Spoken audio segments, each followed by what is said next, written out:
Jadi aku sama teman-teman aku itu mendapatkan salah satu tugas di mata kuliah event organizer. Kita itu disuruh untuk membuat satu podcast yang di dalamnya itu menceritakan gimana kita itu ketika menghadiri sebuah event, ada cerita menarik apa. Kemudian ketika kita itu menyelenggarakan sebuah event, itu apa fun fact di dalamnya ketika kita bergabung dalam sebuah kepanitiaan. Nah, seperti apa kesuaranya itu bisa kalian tonton di podcast ini. Selamat menonton.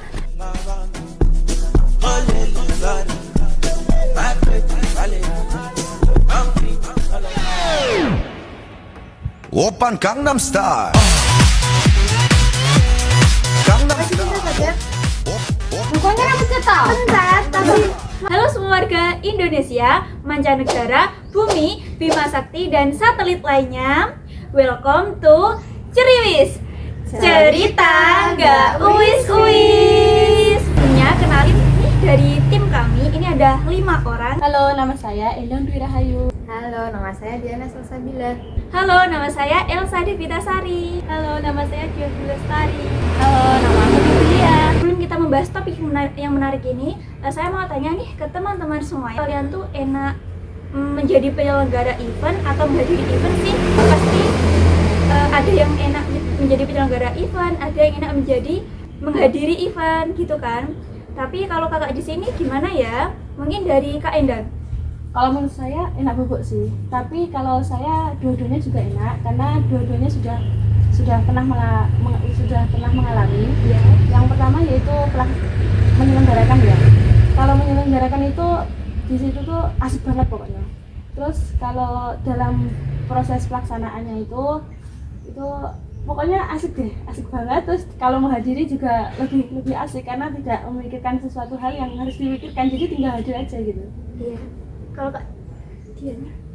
Kalau saya dua-duanya juga enak sih, baik jadi pelaksana maupun yang menghadiri. Kalau menghadiri menurut saya, kalau seperti seminar itu ngantuk. Tapi kan kalau jadi pelaksana itu kan kita jalan ke sini ke sana, terus yang seru itu ya kita saling bertukar pendapat gitu sih.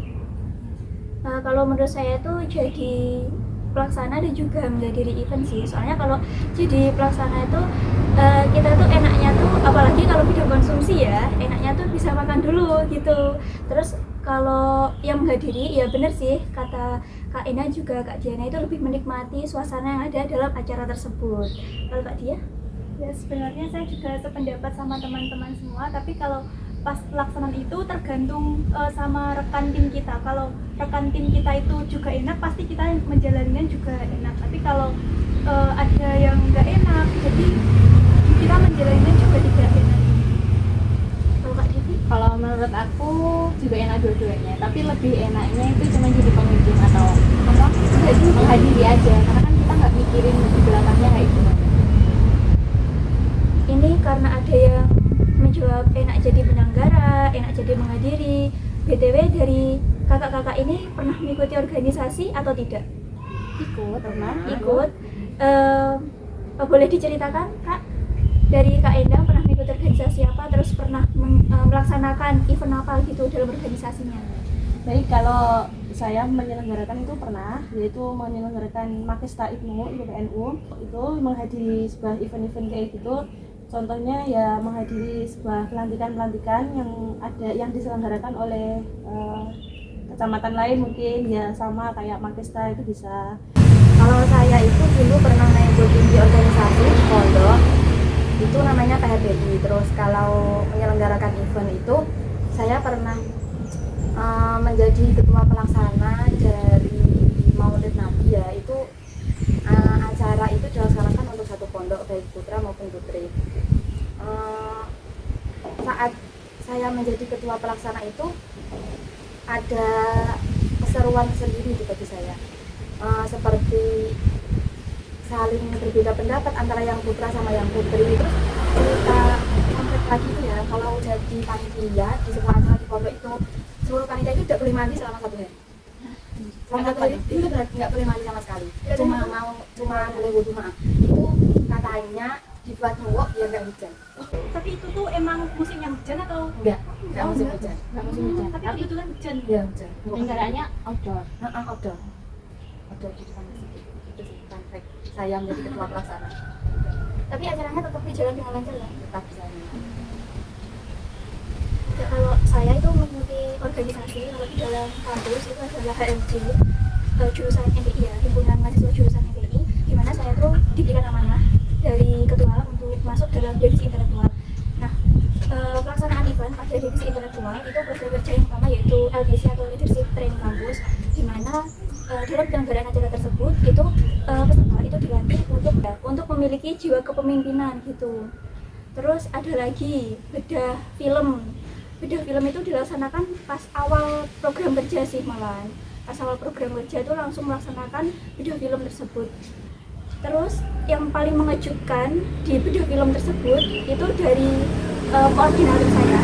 Itu tuh bilang ke saya itu nggak ada 1 minggu, bilang, "Sa, kamu jadi pemateri ya di acara tersebut." Waduh. Jadi pemateri. Prepare-nya dadakan. Prepare-nya dadakan gitu kan. Terus ya karena saya nggak tahu mikir apa gitu, saya iyain gitu aja. Ya walaupun acaranya itu berjalan dengan lancar ya, enggak sih kalau lancar.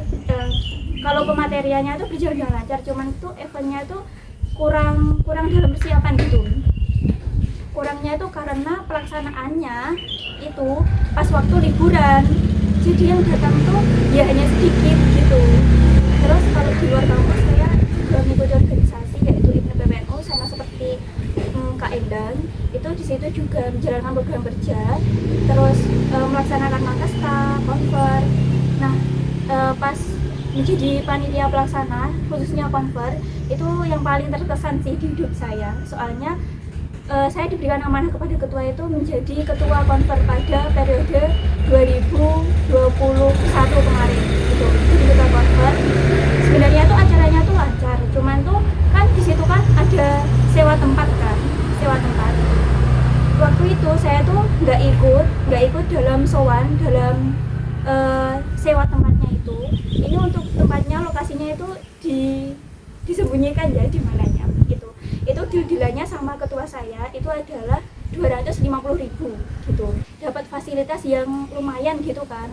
Ada kursi, ada proyektor, ada AC 250 itu. Tapi pas waktu pembayaran sewa itulah saya dicek kan, itu harganya tuh dinaikkan, tiket saya tuh dinaikkan paling juga 300-an gitu kan. Pikiran saya tuh begitu. Terus dari direkturnya tuh bilang 500 Kak gitu. Langsung Pak jedar, 500? Uang dari mana 500? Uang dari mana 500? Gimana? Terus ya udahlah bismillah aja, negosiasi sama direktur pemilik tempatnya itu sama ketua saya. Saya bilang kalau mohon maaf Pak, ini uang saya, uang organisasi Pak itu hanya 300-an. Gimana? Apakah bisa? Terus kata dia, iya Mbak, nggak apa-apa. Alhamdulillahnya tuh nggak apa-apa. Sebenarnya kan saya juga bilang kan, kalau untuk listriknya itu nggak setiap saat dinyalakan tuh pas waktu konfer sama rapat kerja aja, selebihnya itu enggak. Terus dari sananya juga memaklumi. Terus dari bapaknya gini, kalau mau sewa di sini lagi nggak apa-apa Mbak. Dalam hati saya gini, udah Pak, cukup ini saja. Gitu. Jadi kalau dari saya sendiri itu pernah mengikuti panitia apa itu MPSA. Nah kalau menurut saya sendiri gimana ya, kayak pelaksanaannya itu masih kayak semrawut gitu. Kalau menurut saya itu dikarenakan kakaknya yang sudah gabung itu malah nggak jadi panitia. Jadi dari kami itu kayak yang pembagian divisi-divisi itu tuh kayak yang belum menguasai gitu di bidangnya. Jadi tuh kayak semrawut gitu. Terus pas evaluasi itu juga masih banyak banget kesalahan. Mungkin itu kesalahannya ya dari panitia tadi, kenapa kok dipilihnya itu yang baru bukan yang lama. Jadi sebelumnya nggak ada kayak sosialisasi gitu.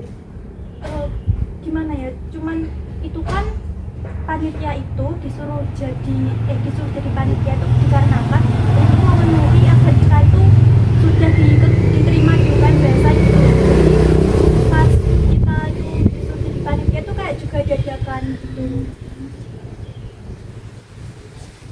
Jadi sebenarnya tuh lancar walaupun semrawut gitu ya. Iya, jadi kayak waktu itu kan saya tuh divisinya tuh dekdok ya, jadi tuh sebenarnya juga belum berpengalaman banget, cuma asal-asalan gitu. Terus kayak MC dan lain-lain tuh juga ya sama, pokoknya ya maju gitu aja. Tapi sih berani maju walaupun nggak ada persiapan dari panitia sebelumnya, dari kakak sebelumnya. Di kampus bareng sama Mbak Elsa kemarin di tahun kemarin ini jadi pengurus di himpunan mahasiswa jurusan MBI. Di situ aku bergabung di divisi PSDM dan salah satu proker utamanya itu menyelenggarakan MCE, Manajemen Culture Event. Paling berkesan itu adalah mencari peserta lomba. Iya kan, susah banget kan Mbak Elsa kemarin. Itu peserta lombanya itu nggak sesuai dengan ekspektasi, jadi kayak cuma beberapa aja yang ikut dan itu memang sulit. Jadi mempromosikan sebuah event terus mencari peserta yang mau mengikuti event perlombaan itu sulit banget. Jadi itu ceritanya. Ini tadi kan kakak-kakaknya kan cerita soal penyelenggaraan. Nah kemudian kalau soal menghadiri event, event apa sih yang kakak-kakak pernah ikuti? Sedikit cerita ya, kalau saya itu dulu semester kemarin itu pernah menghadiri acara di kampus juga. Acaranya itu yang selawatan Gus Habib Bidin sama Azahir. Itu ada cerita menarik. Kenapa? Menariknya gimana? Kan dari pondok itu diperbolehkan menonton gitu, tapi syaratnya itu harus sholat maghrib dulu di pondok gitu kan. Nanti kesepakatan dari pondok ada beberapa mbak-mbak yang kesana dulu buat walking gitu, terus ada yang di sana itu yang haid gitu kan, harus walking tempat yang di depan sendiri pokoknya, stop depan sendiri sebelah kanan Biar dapat yang di depan. nah, biar dapat di depan kan biar lebih luas gitu, makanya kan jalan-jalan gitu. Nah terus pas kan walkingnya itu kan sore-sore.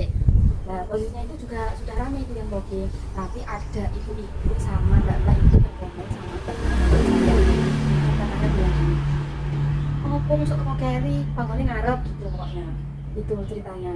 Nah tapi kan itu kan dari panitia juga nggak ada aturan boleh atau enggaknya buat walking gitu loh. Ya udahlah dari pondok saya itu ya itu mengadakan itu walking tempat itu gitu loh. Lah ternyata itu malah jadi rame, jadi tempat yang tadi labrak itu malah dibuat konten di TikTok, jadi viral. Nah terus nggak sengaja itu mbak itu ada yang melihat, ada yang tiktoknya itu FYP di tiktok mbaknya gitu, terus jadi rame.